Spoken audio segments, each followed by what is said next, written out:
everybody! Vamos estudar hoje o uso de some, any and no. São expressões usadas para indicar quantidade, mas existem várias regrinhas de quando usar uma, quando usar outra, e também palavras que são derivadas dessas expressões iniciais. Vamos conferir os exemplos? Então, por exemplo, quem nunca, chegou de noite, está morrendo de fome e vai para a geladeira conferir o que tem para poder cozinhar, Então, vamos supor, eu abri minha geladeira, lá eu vejo esses belos tomates, Então, eu já fico pensando aí numa massa, com um molho vermelho de tomate bem gostoso.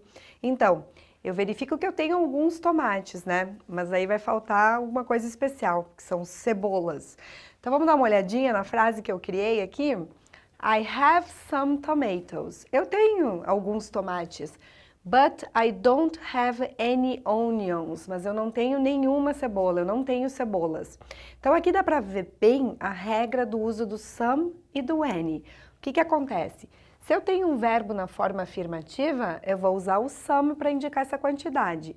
Agora, no momento que eu uso o verbo na forma negativa, por exemplo, don't have, I don't have, eu não tenho, eu vou usar o any para indicar essa questão da quantidade. Então, I don't have any onions, eu não tenho cebola nenhuma. Por exemplo, turma, eu posso também dizer there are some eggs, há alguns ovos, Esse verbo there are, ele é usado no sentido de existir, haver. Então, there are some eggs, mas, there is no butter at all. Mas há nenhuma manteiga, de forma alguma. O que aconteceu aqui? Eu tenho aqui um verbo na forma afirmativa, there are some eggs, e o uso do some como aconteceu aqui em cima. Na forma afirmativa a gente usa o some. Mas agora, eu também tenho um verbo aqui na forma afirmativa, there is, mas o sentido é negativo.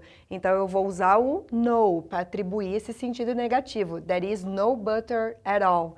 Essa expressão at all até ela é bem interessante, Ela quer dizer, de jeito nenhum, ela está aí como uma ênfase, para mostrar que eu estou com zero manteiga na minha casa.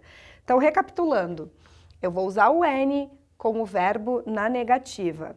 E eu vou usar o no para indicar um sentido negativo com o verbo na forma afirmativa.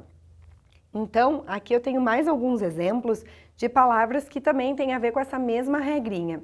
Então, se eu tenho uma frase assim, let's have something to eat. Eu estou fazendo um convite, Vamos comer alguma coisa? Então, o verbo está na forma afirmativa, eu uso something, alguma coisa. Também tem um detalhe, eu posso fazer uma oferta para a pessoa, fazer um convite para a pessoa, mesmo que seja uma pergunta, a ideia aqui é oferecer, fazer um convite. Então, eu vou usar something também. Would you like something to eat? Você gostaria de comer alguma coisa? É no sentido de convidar, oferecer. Então, nessas duas situações, estamos usando o something. Agora, nessa frase aqui, lá vem o verbo na negativa, I don't want. Eu tenho aqui a marca da negação no presente simples do inglês, I don't want, negativo. Então, eu vou usar o anything. I don't want anything right now. Eu não quero nada neste momento.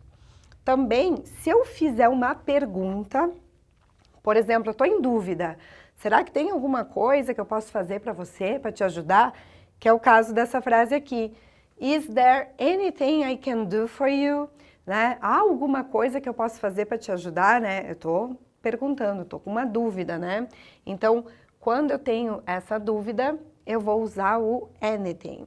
E também pode acontecer de eu ter o verbo na forma afirmativa, por exemplo, aqui, I have, mas eu quero aplicar um sentido negativo. Então, I have nothing to offer for dinner. Eu não tenho nada para oferecer para o jantar. Então, lembrando, verbo afirmativo, mas sentido negativo. E aqui eu tenho o verbo na negativa, então em vez de usar nothing, eu sou obrigada a usar o anything. Temos também uma outra situação que, em vez da gente usar, por exemplo, something, anything, a gente pode, porque aqui a gente usa para coisas, Mas também poderíamos nos referir a pessoas, people, or places, lugares. Então, a gente compõe com o some, o any, you know, esses outros pronomes aqui. Então, por exemplo, eu tenho someone, somebody, que seria alguém, né?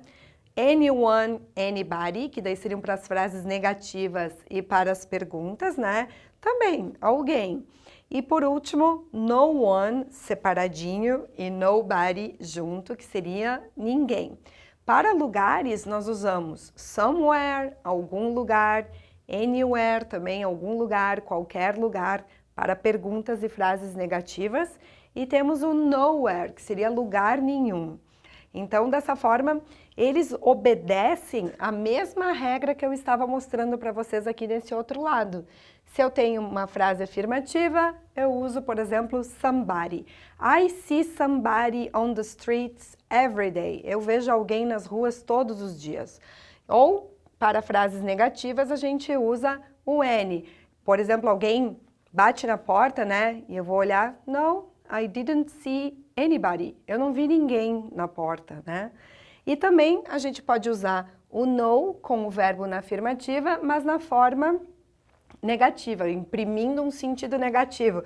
Por exemplo, there's nowhere at home where I feel rested. Não há nenhum lugar em casa onde eu me sinta descansada, por exemplo. Mentira, minha casa é bem tranquila. Então, pessoal, o que a gente viu hoje?